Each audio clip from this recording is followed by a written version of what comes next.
Yeah, great. So we're live. Mm.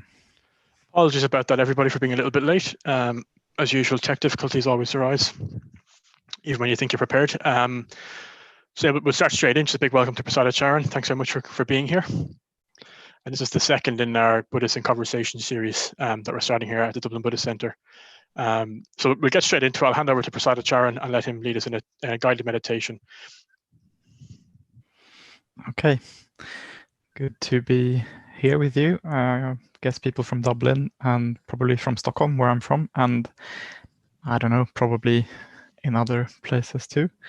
So, as Daniel said, we'll start with a short-ish led meditation, and I'll just stick to the basics. We'll properly just arrive into our physical bodily awareness and then include the breath and probably the heart too as well.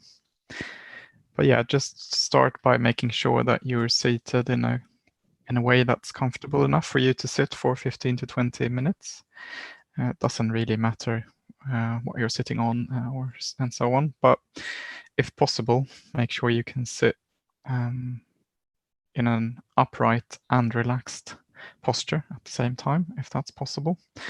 So not too upright and rigid, but not too relaxed either. Try to get some of both of those aspects in, if possible. And for most people, it's probably easier and more helpful to close your eyes.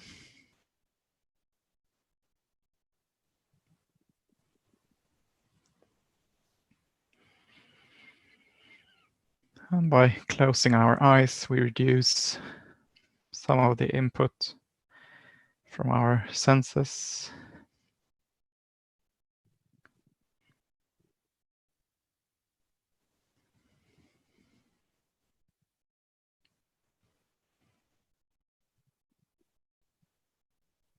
Maybe that leads quite naturally into turning more inwards.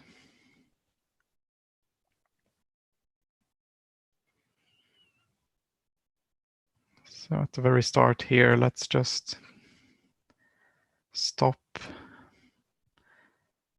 Just check what's going on for you. What's your experience like right now?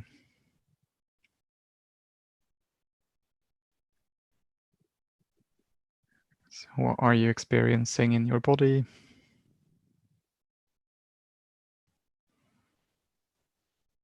What's going on in your mind? Your thoughts?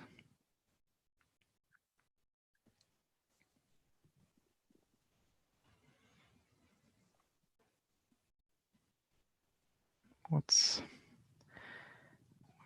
moving emotionally? What's moving in your heart?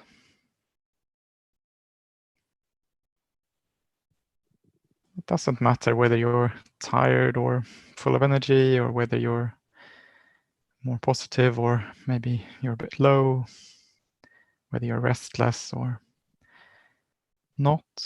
Just taking in whatever is there in your present experience.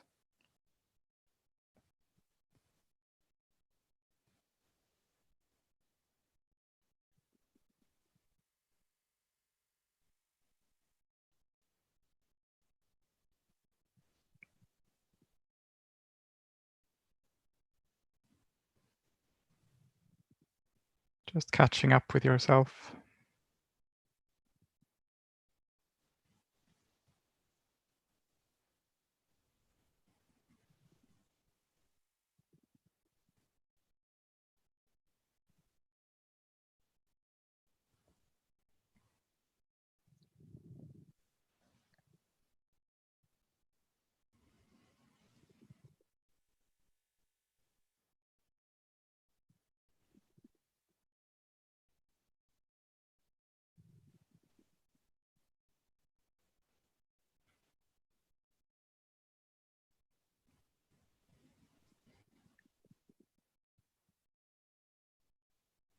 And now we can become more aware of our body, aware of all the physical sensations in the body.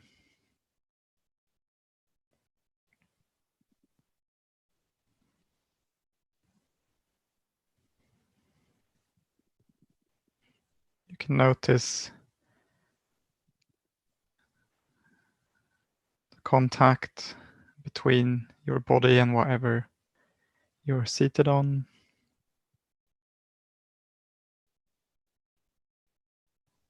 Noticing the sense of pressure, noticing the experience of your body weight resting on something.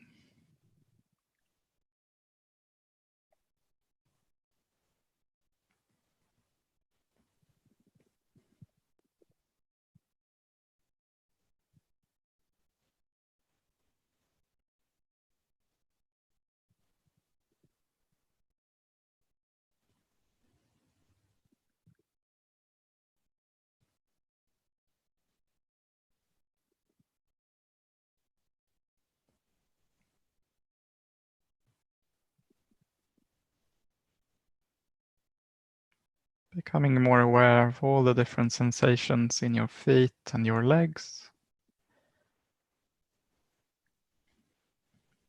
your hips,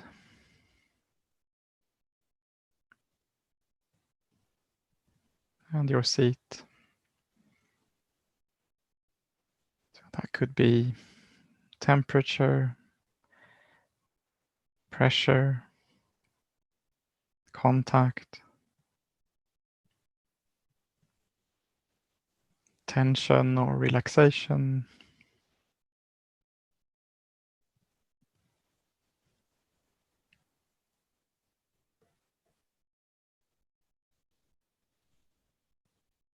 Movement. Just getting a sense of your lower body, the lower half of your body, and whatever you can experience there right now.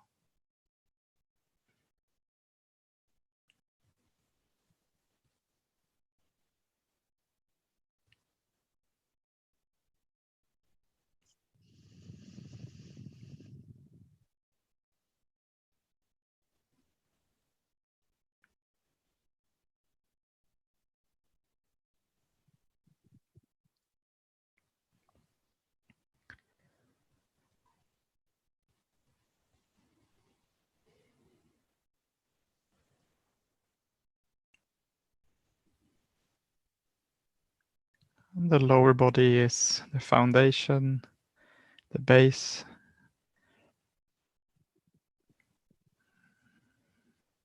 That provides stability, provides balance.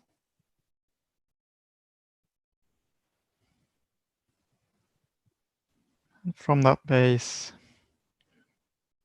your upper body rises upwards.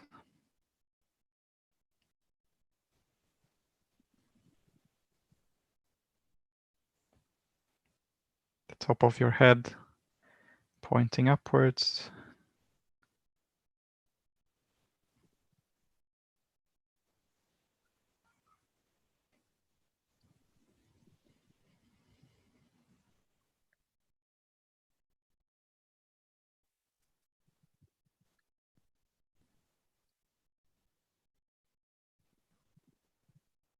Coming back to my previous point about both sitting upright and at the same time being relaxed. You can let your shoulders drop. Just let them fall naturally into place.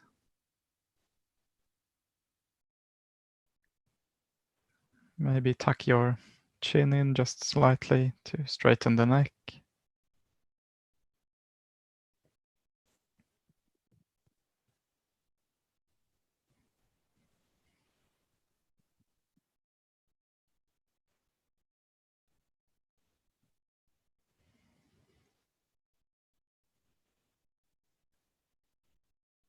And becoming aware of all the different parts of your upper body, your back and your shoulders, the belly, and your chest.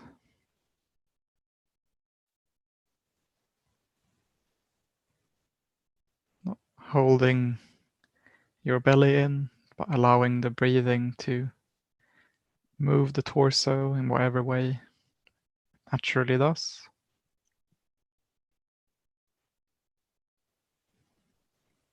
Becoming aware of your arms and all the sensations in your hands.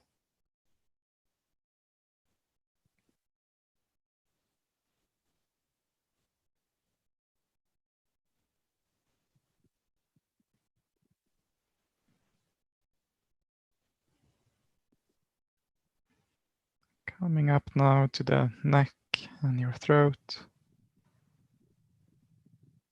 And on the top, you're constantly balancing the weight of your own head.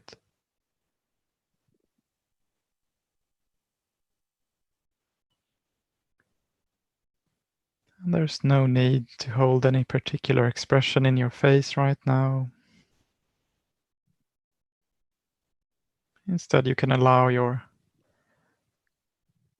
forehead and your temples to relax and soften.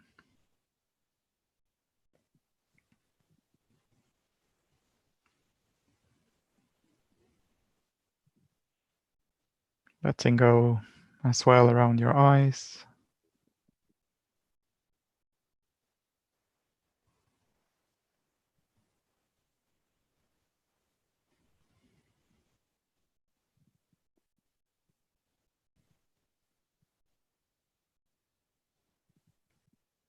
Your cheeks and your jaws.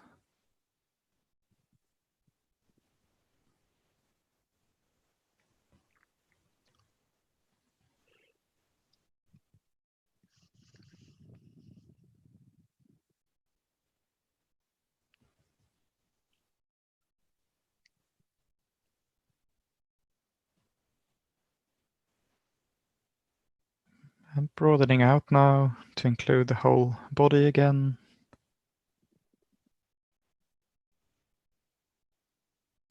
Just see what sensations in your body you notice.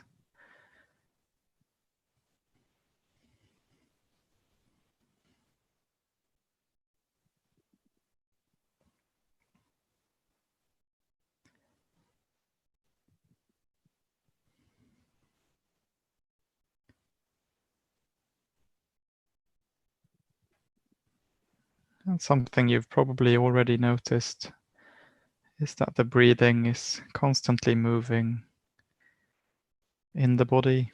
The breath comes and goes in the body.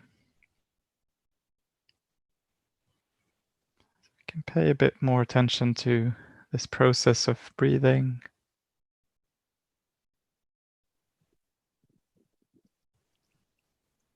And see if you can let the breathing just happen. Trust that the body is breathing, whether you're trying to control it or not.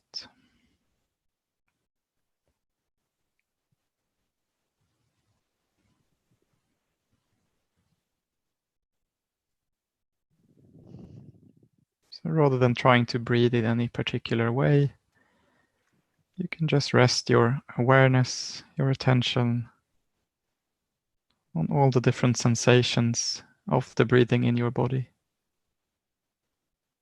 Whether it's the movements, the flow of air coming and going, being curious about the in-breath and the out-breath.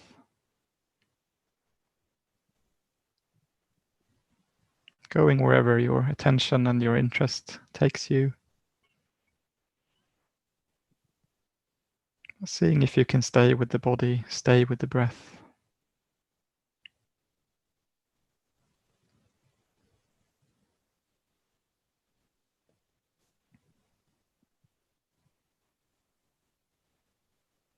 It's completely natural for the mind to wander off. But when you notice that, you can just bring your awareness back into the body. Bring your awareness back to the process of breathing.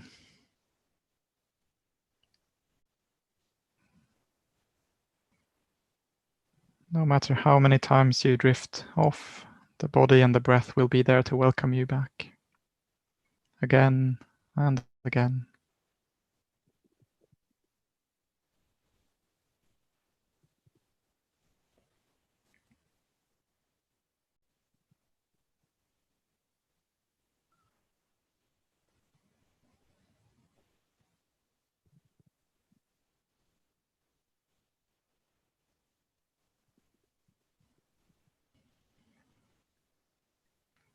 And if you find that you're tired or restless or your mind is wandering, you could always just mentally note quietly to yourself, breathing in, breathing out, breathing in and breathing out, just as a support to help you stay present with your breathing.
So we've tuned in more to our body, the body breathing.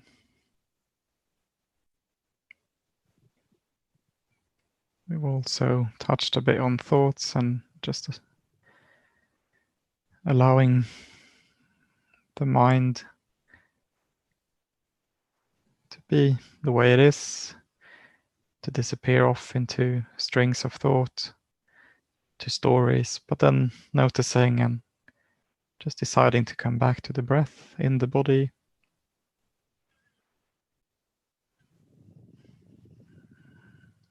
Let's turn to the emotional aspect of your experience.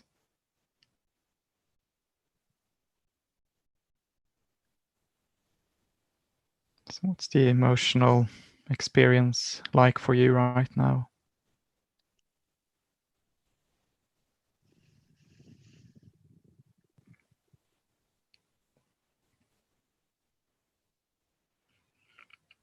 For some of you, maybe it's quite clear what your emotional state is like. For some, it might be harder to put into words. Either of those are equally fine. Whether you think it's clear, whether you think you know, or whether you think you don't know and it's a bit unclear, you can go into that experience, for example, by checking in your body where you have a sense of that emotion or those emotions.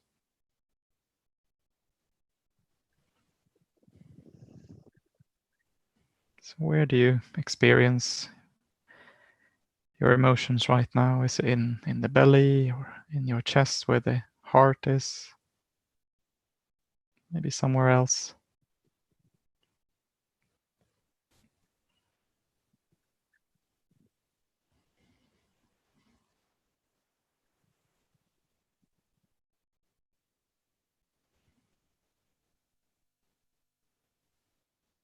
So whether it's neutral or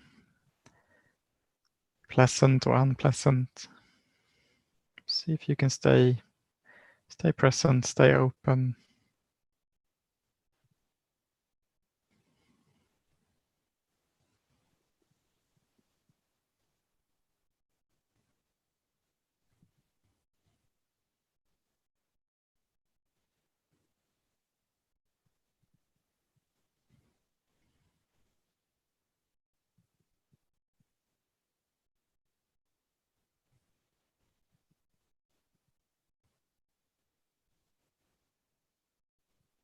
And whatever you're experiencing,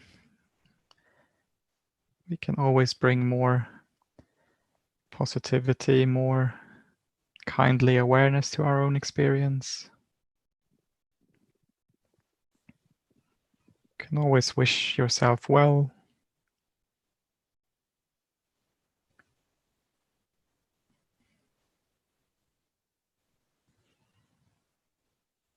Recognizing that you have needs, emotional needs, that you want to be well, you want to be happy, you want to be healthy, you want to feel safe, you want to be free from difficulty, free from suffering of all kinds. Just being in touch with those intentions, those wishes for your own well-being.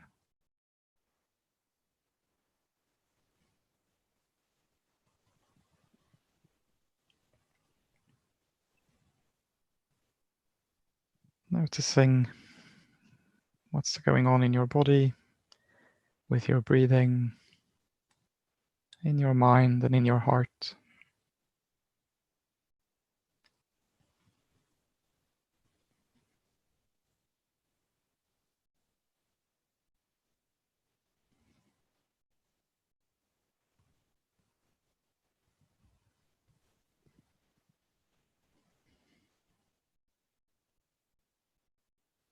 And from there we can open out, broaden out,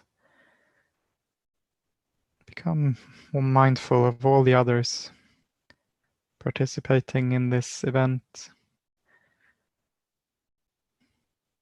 We don't even know where they are, who they are. Being aware of the others, meditating with us.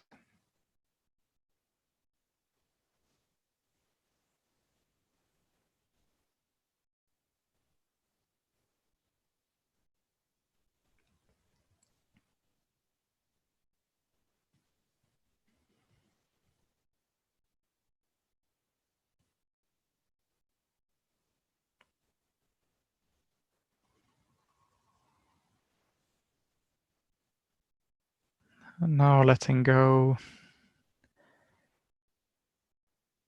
of the practice, this meditation, just allowing some time to just sit, open to your experience without any particular direction.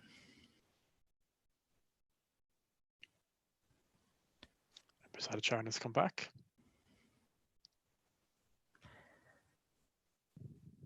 So I was just saying that we can let go of the meditation structure, the practice itself, and just sit.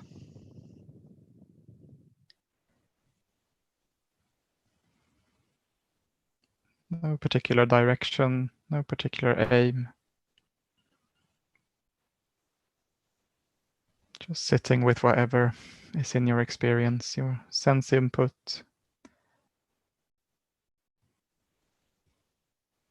awareness of the space you're in.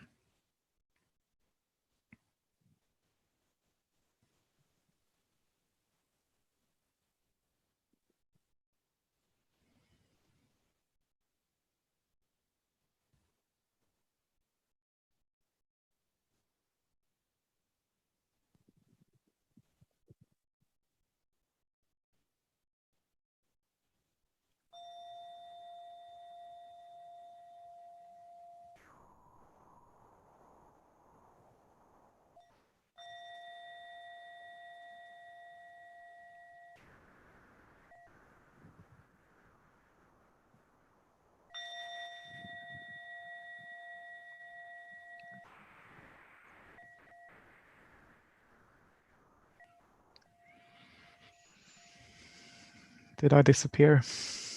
You did very briefly, and I didn't know.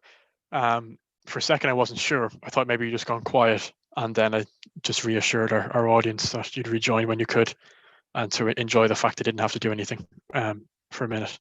Thank you very much for that. I'm glad you came back. Me too. So yeah, maybe we'll start with very basically, how are you? This was always a good place to go with. Yeah, I'm well today, and I'm well generally. And where are you? I'm in my flat in Stockholm, Sweden. And why do you have a Buddhist name? Why do I have a Buddhist name? So I have a Buddhist name because I am a member of the Triratna Buddhist order, and when you join the Triratna Buddhist order, part of the rituals and part of the marking of that ordination, as it's called, is to get a new Buddhist name.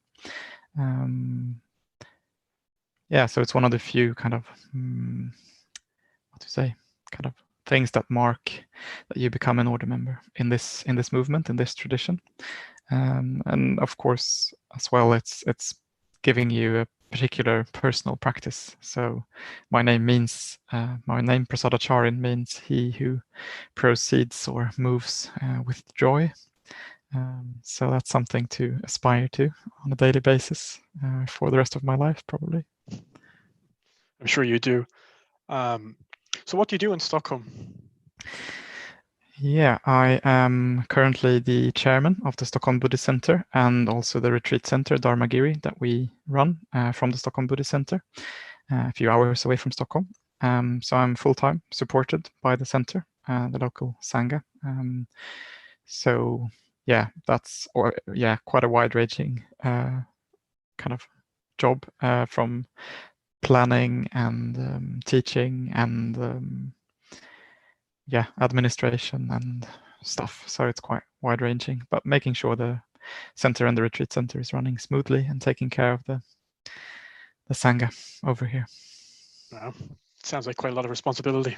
Yes, it is. And also to add, I think I'm correct in saying you're the youngest chair in the Triratna community. As far as I know, I am. Yeah.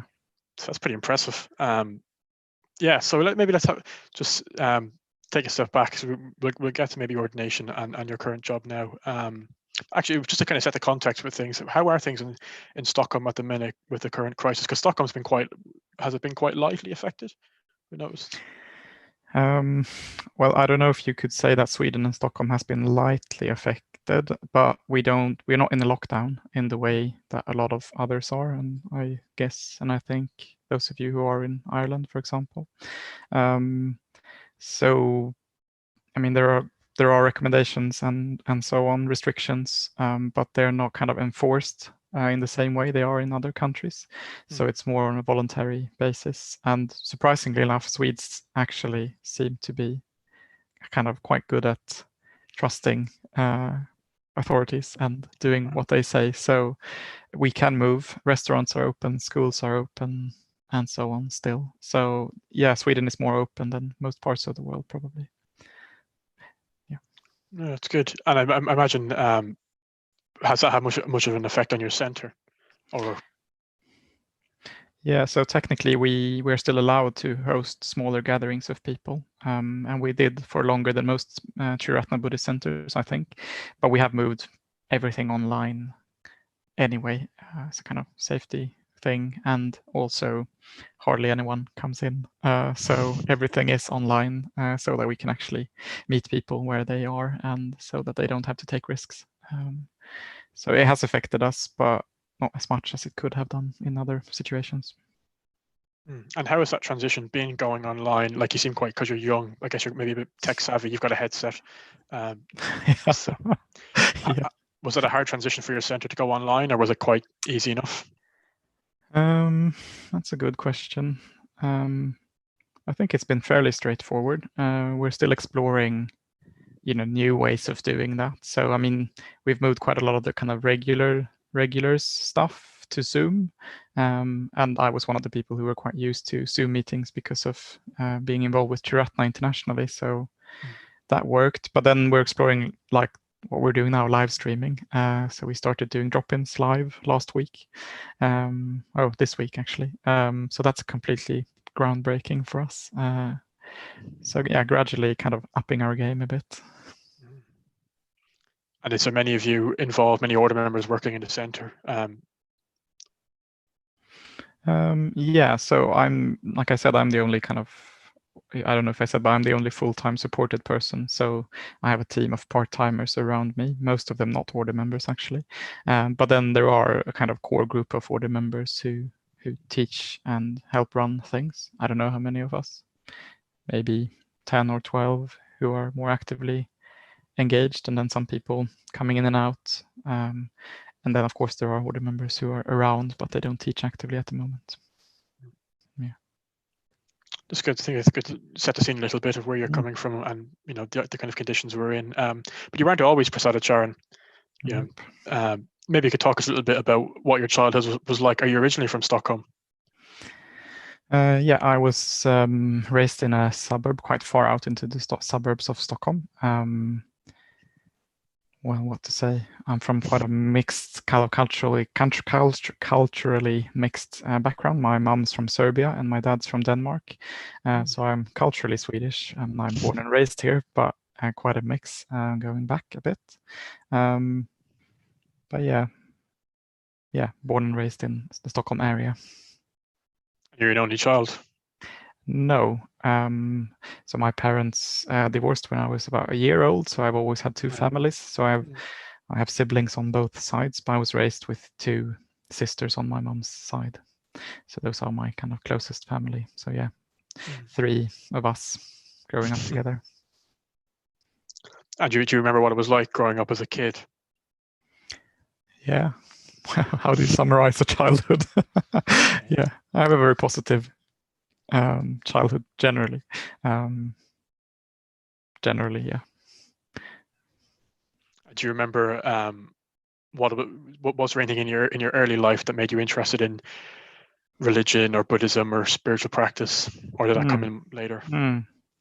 Yeah, so I was quite young when I encountered the Dharma, and I wasn't looking for it, and I'll come to that shortly. But it's usually the way. Yeah. In a way, I guess there were things before the Dharma that had a kind of Asian influence. So I did quite a bit of martial art and so on. My father's new wife was very inspired by the East. So there were rupas, Buddha statues around the house and so on. So there were probably things that kind of helped open up things. But then in the end, what happened was that when I was 13, we studied the kind of world religions for the first time. And we actually went on a school visit to a Buddhist temple, a Taiwanese Chinese Sangha community, close to where I was living at the time. And we met this nun. She showed us the shrine room, the temple, and she talked about the Buddha's life. And then we went back to school. But I was interested. So after school the same day, I went back on my own to talk more to the nun and borrow some books. And that was probably the starting point of my Buddhist engagement with that other Sangha before I came to Triratna. And was that nun, was she Swede or was she from a different country? She was from Malaysia. Okay. Yeah. And was there a when you said earlier on that you weren't necessarily looking for it? Do you want to say a bit more about that? Yeah. It was interesting. Me and a few classmates, when we started reading about religions, we agreed that none of the bigger world religions were good enough. Oh, wow. So there was this plan to design our own one, kind of take the best parts of all of them. So maybe that was some kind of seeking going on, but not actively in a way. And then quite soon after that plan was kind of brought up, I found the Dharma in the school visit, so I kind of left them to design their own religion and went for Buddhism. I did take it that didn't go very far after you left. No. Did you have a name for that particular religion? No, didn't come that far. Yeah. And what about so I guess this kind of exploration started when you were around 13.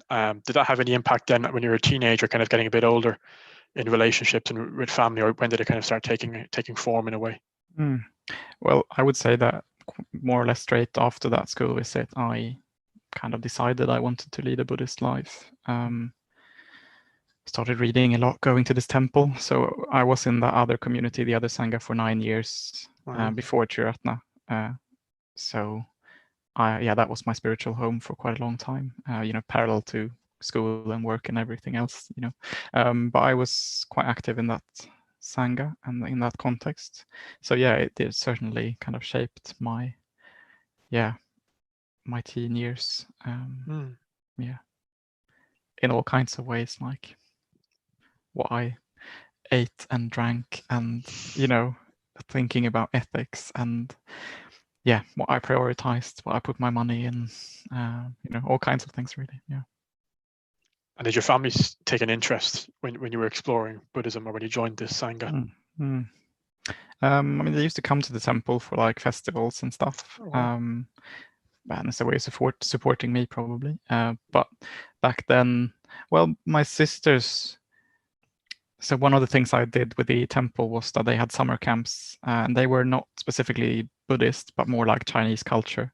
And I would always be part of those, usually actually being one of the camp leaders. But both of my sisters went on those, as kind of being curious, but they never started practicing Buddhism. More recently, my mother has done courses with the Buddhist Center and so on. She meditates every now and then, but nothing more serious so far. Right, she's got the good context to learn how to practice Buddhism, having a son who's chair. So also, it seems like one of your interests was you had an interest in maybe Asian culture aside from Buddhism. Did you have any other interests when you were kind of a teenager, or what did you what were you passionate about? What did you spend your time doing? Were you sporty? No. Oh, well, martial arts, of course. Yeah. I kept trying different things. I mean, I did Japanese archery, Kyudo, and Iaido, and karate, and I tried all kinds of martial arts. So I wasn't sporty in a Western traditional sense, but in other senses, what other interests did I have in my teen years? Well, I've always been quite interested in language, so I guess that has always been quite a feature, deciding what to focus on in school and so on. So language. Eventually, later in my teen years, like Asian tea culture became quite a big thing as well, but that kind of fitted. There was quite a neat fit with the Chinese Buddhism as well. Yeah. And have you traveled much in the East, in Asia? No, not really. I've been to Hong Kong and Taiwan for Buddhist youth conference, to the main temple in my old context. That was quite a long time ago now. And then I traveled in the other Sangha to different temples in Europe and in North America as well, because that's an international context as well. But just one trip to Asia with them. That's good. So you seem quite, you're a young guy, you're quite trendy. Was there any relationships that kind of came as a teenager, or you kind of got older? How did you fare in that ground? Yeah, you're talking about romantic relationships now. Certainly am. Yeah. Just to be sure what we're talking about. So I realized that I was gay in my mid-teens somewhere, and after a few very, very short romantic relationships, I found the guy who's now my husband. So we've been a couple for 14 years, just over 14 years. So I was 17 when I met him. His name is Frederick. Lucky you. So it's fairly straightforward in a way. And do you mind telling us a little bit about your kind of coming out or coming to terms? Was that straightforward? Yeah, it was. In school, with friends, with family. Well, with my closest family, with my mom, with my dad's side of the family, it was a bit different. It wasn't hard, but it was not as straightforward as it could have been. Nothing too difficult. I wasn't open in the other Sangha, the Chinese, Taiwanese Sangha. And that wasn't because of Buddhism, that was because of kind of Chinese cultural attitudes. So I was open with friends, but not with the community, the Sangha as a whole. That was one of the reasons for coming to Triratna later on. Not the reason, it wasn't the reason I found Triratna, but when I came to Triratna, I felt I could be myself more openly, which was a plus on top of other pluses. So when did you first then come across Triratna? Yeah, so it's about 9 years ago. So by now, I think I've been as long in Triratna as I was with the other Sangha, roughly 9 years. And that was not a plan either. I wasn't looking again. So I was studying religious history at uni, web-based course actually, and there was a woman there who was a yoga instructor, and she was going to do a yoga thing for the young persons group in the Stockholm Buddhist Center, and she said, you're a Buddhist, so why don't you come to my yoga class with the Buddhists, and we can meet in person and not just online. So I thought, okay, that's interesting. And I'd read about this weird Western Buddhist group. So I decided to join, and I fell in love. And that led to a Sangha crisis, having 6 months of deciding whether to stay with the Chinese community or come to Triratna full time. But that's 9 years ago now since I decided to come to Triratna full time. Yeah, lucky us. And what was the Sangha like, the Triratna Sangha at that time in Stockholm? Was it many young people there? Was it active? So like I said, there was a young persons group, probably sub 35. And the center manager back then, one of my closest friends, Satya Prabha, he was still a fairly young order member. He was probably 30 plus when I came along, if I remember correctly. So the center team was fairly young in a sense, and there were a few young people training for ordination, a few younger mitras. And about the time I came, there were quite a few people who started kind of seriously seeing Triratna as their home. So there are quite a lot of people who joined Triratna around the time I did in my age group. And you remember when you made the decision to become a mitra? A mitra, just to say, is a friend of the Triratna Buddhist community. So you take a ceremony to declaring you're a Buddhist. You're going to follow 5 ethical precepts, and you want to practice in the Triratna Buddhist community. Yeah, so I was quite quick. But it was interesting because I had some time where I struggled with tension between, like, I've been a Buddhist for 9 years, but I'm completely new in this context. So I didn't want to ask to become a mitra too quickly because I thought people might think I was a bit kind of over-enthusiastic or something. But in the end, there was an order member who just said, "Have you asked to become a mitra?" And I said, "No." And they said, "Well, just write to this person. He's the mitra convener, so he's the one to talk to." And then that was it. So probably within 6 months of deciding to focus on Triratna. Yeah. And then following on from that, again, was there any kind of event when you asked for ordination? Yep. So that was probably within 6 months of becoming a mitra. So I decided I wanted to go to Padmaloka, which is a retreat center in Norfolk, Norwich in the UK. And that's where men in this tradition train for ordination, in Europe at least. So I thought I need to go there on an open event so that I have a sense of the place and the people. So I went on I think they're called Great Gatherings now. They were something else, I can't remember now, back then. So that was a huge weekend with loads of people. And then as soon as I came back to Stockholm, I wrote my letter saying I wanted to train for ordination. So I got what I wanted. Yeah. And then also you got ordained and you were given the name Prasadacarin. And what was your life like then before, like when you got ordained? Was it much different, or were the expectations the same pre-ordination and then post-ordination? So I started working as the center manager in the Stockholm Buddhist Center like 2 months before I went to Guhyaloka, the retreat center in Spain, for my 4-month ordination course. So I became a part of the center team, and then kind of just learned the job and then left for 4 months and came back. So in a way, I left and came back to why I left. In terms of the structure of my involvement with the center and my life in general as well. So it wasn't on an external kind of level. It wasn't very different. I mean, of course, internally, it's quite a big shift to get ordained. Yeah. And then when did you become chair? Yeah, so I wasn't even a year in the order, and that was not the plan. Not my plan and not anyone else's plan, probably, but the chair before me, decided that it was time for her to move on. And then that came quite suddenly. And it felt, I've said this to a lot of people, it felt literally like I looked over my shoulder and I thought, who else could possibly take this on? And there was no one. Yeah, spotlight shining on you. Yeah. And I was quite happy to take it on, although it felt really soon in terms of my order experience.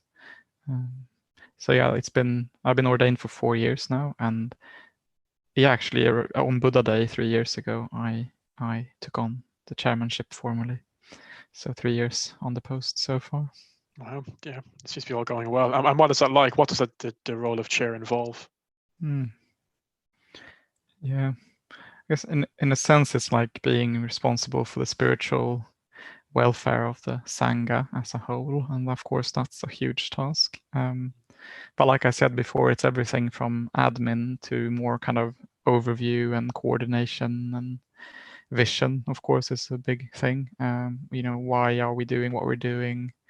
How do we make sure we're doing things in line with our Buddhist vision and the vision of our founding teacher, Sangharakshita, and so on. So it's everything from the huge principle kind of vision things down to like who cleans the toilet.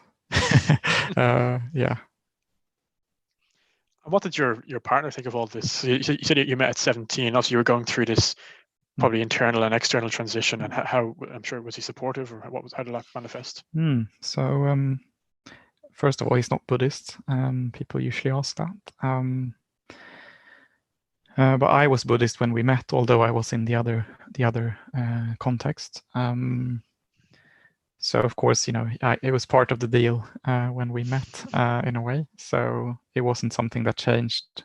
But I would say that when I came to Triratna, things changed in terms of how I practiced. So in the other Sangha, I was there most weekends on the Sundays, volunteering and stuff. And I traveled a bit with them. But in Triratna, it's been more evenings, more weekends, more long retreats, more traveling. And then, of course, I've started taking on responsibilities and getting ordained and teaching more. So I would say he's supportive, although he's not super interested necessarily to learn to meditate or anything. But he comes from a quite Christian family, so he has an understanding of why it's significant for me to follow the path I'm following. So there's a lot of respect, but he thinks I'm away too much. Yeah. And does he practice? No. I guess it probably makes it some easier in some ways. Maybe. That's really good. It's great to hear that he's been supportive throughout. And then also, so as chair, how has your center been kind of reacting to the current situation with COVID-19? So you mentioned earlier on that you've gone online, but do you find as a particular, are more people engaging with your online activities? Is the center becoming more kind of public in a way? I guess that live stream this week was a way of trying to make sure that we still reach people who are not already kind of in our network. So it's going to be interesting to follow that and see what happens. I think it's too early to tell. But the live stream we did is to replace the drop-in that anyone could come to physically before. So making sure that you can still just kind of familiarize yourself with us and the meditations we teach and so on. So that will be interesting. I think for the regulars and the kind of, the core people who are already in the network of the center and the retreat center, I think we have all been surprised how positive it can be to build Sangha and to be a community and inspire and practice together. Everything from just meditating on Zoom together without any instructions, but just doing it together at the same time and knowing that people are there, to talks, and even a 5-day Easter retreat online went well and so on. So it's been quite positive. And of course, suddenly Swedish speakers from all of Sweden and even abroad can join, which is a plus. We can have you here at the minute from Sweden. Yeah, exactly. Which is a big benefit. Yeah. And do you have any particular favorite Buddhist teachings that you kind of you look at in times of difficulty? A text or a mantra? As an order member, I've been given a meditation practice that focuses on the kind of symbolism and the myth of a particular Buddha or Bodhisattva figure, so an enlightened being. And in my case, that is Avalokiteshvara, so the Bodhisattva of compassion. So I'm meditating. I was already meditating on Avalokiteshvara and his wisdom and compassion before that, before this rather, and but that's been quite strong actually to explore that more. Yeah, what is compassion, and what's wise compassion, for example. So I would say that practice of exploring that aspect of the kind of awakened experience of compassion is probably the main theme. And for me, that expresses itself through offering the Buddha's teachings at the moment, since that's my main focus, really. So maybe I'll open up the question. Oh, sorry, I'll open up the floor to some questions now. So if anybody in the audience wants to put some questions in the chat box, and I can read them out later on. But while we wait for that, I wonder. So obviously, it seems like you work quite hard as chair, and it's quite a big job, a lot of responsibility. But you also have your downtime as well. What do you do now to kind of relax and get away from the office, so to speak? Yeah. Yeah, so fairly recently, in November or something, so it's like 6 months ago, I started exploring ceramics and pottery, especially throwing on the wheel, which has been like magical. It's like now, if I don't get to do that once a week, I die. So that's been really, really positive. So I've been looking for a creative outlet for a long time, but I've been too perfectionist with that. I've just killed every kind of creative process before it's kind of even had a chance to happen. But this time I decided to just go for it, and it's been really creative and positive, and I'm really enjoying just getting my hands messy and shaping. Yeah, so that's probably the main thing at the moment. And you post, it's great seeing all of them you post on Instagram, and I'll put your Instagram link into the feed so people can check out your ceramics. Yep. How did you get interested in that? Was it just a kind of going through a list, or? No, I'm not really sure. I mean, because of my Asian tea culture interests, I've always been fascinated with the teaware itself, the kind of, the pots and the bowls and the cups and so on. Especially the kind of ceremonial aspect, and the what you drink and what you brew with is so central to that, the aesthetics. But in a way, I was just like, okay, let's try again to do something about this creative outlet project that I keep thinking of but never doing. And then suddenly I thought, now why not try ceramics? And I tried, and I fell in love. So there was no particular kind of agenda. What other creative outlets had you tried before? Mainly writing, but that was in my later teen years, especially poetry. Tried some drawing and painting, but that was one of those were things that I kind of did a bit, and I was like, oh, I'm horrible, I'm bad at this, and then like stopping immediately. So yeah, probably writing, poetry has been the main one. Although I haven't really found that again, so that's one of the reasons I was trying something else. Actually, Kevin asked a question. He says, do you think online Dharma activities can achieve the depth that in-person activities do in the center around the world?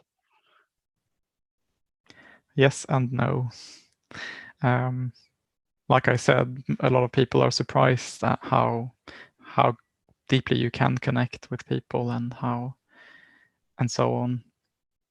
But my experience is also that, it's really nice to see you here, Daniel, and so on. But likewise, it's not like when I've seen you at Adhisthana. So there is a very significant embodied aspect that's not there. So I think it can do almost everything, but the fact that it can't do everything in terms of how you connect and on what level you connect. I mean, I'm a big hugger, so take that away, and how can you deepen friendships? We're quite all big huggers in Triratna anyway. Oh, that's not true. But most of us. Actually, Tom Connolly is joining us. You probably know Tom as well, and he says hello. Hi, Tom. Good to have you here. And he says, "What role has friendship played in your spiritual life?" Well, speaking of hugging.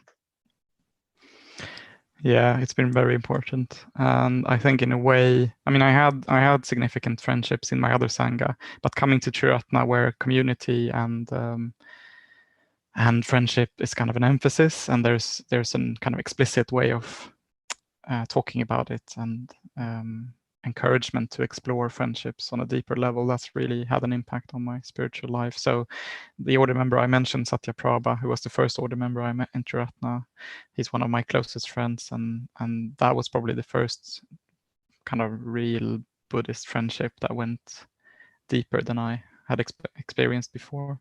And that's just the first and one of the strong examples, but that's just continued. And it's surprising how the context and the encouragement for friendship seems to just spark new friendships. And then you know someone who's a good friend of someone, and then it's just this interesting web of personal connections. And personally, I really just enjoyed deepening more and more friendships. Of course, some more than others, but yeah, it's been very significant. Actually, maybe you could tell us a little bit about the young Buddhist stuff that goes on in Stockholm, what your group is like there. Yeah, so that's interesting. So like I said, there is a kind of generation that came when I came like 9 years ago. And back then we were 20 plus, now we're 30 plus. So it's like that generation is moving out of the age range now. But interestingly enough, during those 9 years, like I said, quite a few people have become mitras and started training for ordination. Some of us have gotten ordained. The center team are also other younger Buddhists. The council is very young. So in a way, it's like there was a very successful phase. I think now we have more of a challenge to attract new younger people who are actually like around 20 or at least around 25. And yeah, we haven't really found a way of kind of doing that now, and we're looking at that. So it's not that it's not running or it's not working. It's just that I think we need to find new ways of doing it to attract a new generation of younger Buddhists. Yeah. So it's had a great impact on the Sangha, but it needs a bit of revitalizing, I think. And do you think your center will keep on some online activities when things resume back to normal? Yeah, I'm sure about that. The question is, how much, and of course, on-site things will take priority, probably. In terms of having limited resources of people who can do things. But I'm quite sure that there will now be an aspect of online Sangha from now on, some way or another. So Amy Mallon asks, first of all, she says thank you, and then she says her question is, how long does it take to become ordained? Very good question. So unfortunately, this is not a university kind of bachelor's program where you have, X number of years and then you write something, and if you pass that, no one can take your exam away from you. So it's an individual process, and your readiness for ordination, as it's called, is kind of a mix of you feeling you're ready, the order members in your local situation agreeing that they think you're ready, and the public preceptors, so the teams of people responsible for ordinations worldwide in Triratna. So it's a kind of, when that network of different aspects and people think you're ready, then you're considered ready and you're invited to an ordination course. And that can take a few years, or it can take a lot of years. So it's all individual. Yeah, I don't know if there probably are statistics on roughly how long it takes, but my training period was 4 years. But of course, I have been practicing Buddhism in another context before I came to Triratna. So, I don't know whether that sped things up or not. Do you think those 9 years you had in the previous tradition, have they informed much of your practice now in Triratna? Yeah, certainly. And I, so for example, I didn't have a daily meditation practice with my other Sangha. Whoops. There I am. But the focus was, there was a lot of focus on devotion and worship and puja, so ritual. So that was a strong element. There was a strong sense of ethics. So in a way, when I came to Triratna, although I felt like, oh, everyone is meditating all the time, and I haven't had a daily practice ever. In a way, it was quite easy to start meditating because I had laid the ethical foundation. I had studied quite a lot of Buddhism, and puja is, of course, a meditative mindfulness practice as well. Just you use words and mantras and stuff as well. Yeah. Great. So we've only got a couple of minutes left, unfortunately. So I wonder maybe if you have any particular Dharma teaching you'd like to impart on our audience. Here, maybe, yeah. Whoa. I think I would say use what we're going through now to test the Dharma, because that's what the Buddha asked us to do: test it and see if it's holding. So, is everything impermanent? Is everything based on conditions? And when the conditions change, things change, and so on. So just like try, and also like when the external conditions are different, can we rely on our inner conditions? I think there are a lot of Buddhist teachings that for me are kind of proving to be working and kind of the truth. But that's my take. So try for yourself. Test the Buddha's teachings now when things are a bit challenging. Great. And I think we'll have a final question. What are your plans for the weekend? Oh, so in Triratna internationally, we're celebrating Buddha Day, the awakening of the Buddha, tomorrow. So I'm going to be part of a Swedish celebration for a few hours. I'm also going to be part of a puja ritual online with hopefully the whole world.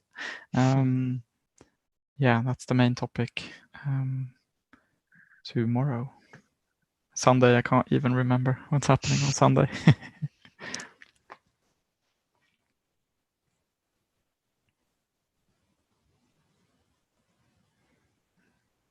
And you've frozen for me, Daniel.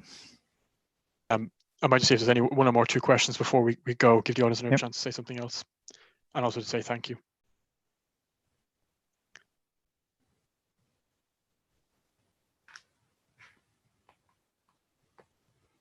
You've frozen again. A little bit. It's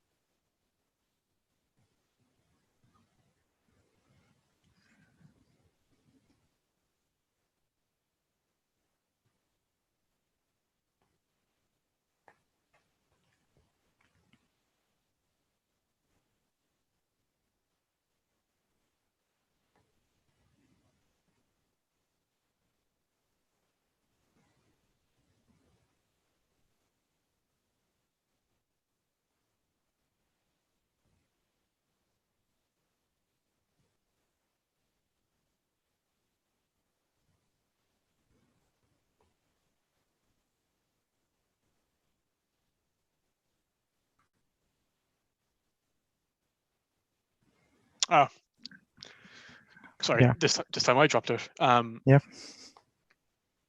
No, great. Still live. Yes, we are. Thankfully, the magic of technology. What do you remember? What the last thing I said was? Did I? You said you were going to ask one or two last questions and then say thank yous. That's when you disappeared. Okay, good. Well, let's maybe not chance it and just let it fade out now. So yeah, thanks once again, Prasadacarin. It's been really lovely to see you and have a good chat with you. Likewise. We're very lucky to get you on. And yeah, hopefully some of your young Buddhist group join us in from Stockholm as well. So yeah, just to say, just to finish up, I think everybody's saying thank you in the comments. So yeah, this has been the second in our Buddhist Conversation series. And this time next week, unfortunately, it won't be me. Yanadara will be interviewing Subhuti. So we'll be so you can join us here at the same time, and that'll be on our website. And if you want to join in any more of our online activities, you can go to dublin.org/online, and also we're running all of our events free or on a donation basis. So if you take anything from Prasadacarin's chat, and I'm sure you did, you can donate at dublinbuddhistcenter.org/donate. And once again, a big thanks to Prasadacarin. Thank you. And see you soon, hopefully. Yes.